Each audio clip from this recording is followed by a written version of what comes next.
వాళ్ళ జీవితం మొదట్లో ఎంతో బాగుండేది. ఏ పని చేసినా కలిసొచ్చేది. భవిష్యత్తుపై ఆశ ఉండేది. కానీ కాలం ఒక్కసారిగా మారిపోయింది.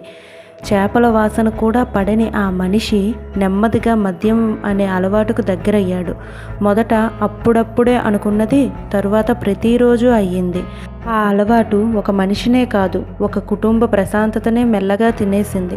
డబ్బుల కన్నా బాధలు కన్నీళ్లు ఎక్కువయ్యాయి. తన భర్త అలవాట్లతో ఇల్లు కూలిపోతుంటే చూసింది. కానీ తన పిల్లల భవిష్యత్తు మాత్రం కూలిపోనివ్వలేదు ఆ అమ్మ. ఒక చేత్తో జీవితాన్ని నిలబెట్టింది, మరో చేత్తో తన పిల్లల కలలను పట్టుకుంది. ఎంత చీకటి వచ్చినా తన పిల్లల్ని వెలుగులో నిలబడాలి అనే ఒక్క ఆలోచన తనను తాను మళ్ళీ మళ్ళీ నిలబెట్టుకుంది.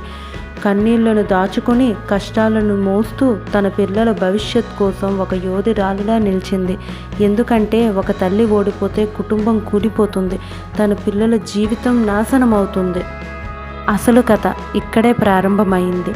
పార్ట్ 4లో కొనసాగిద్దాం. చాలామంది తల్లులు తమ పిల్లల కోసం, తన ఇంటి కోసం ఎంతో కష్టపడుతున్నారు.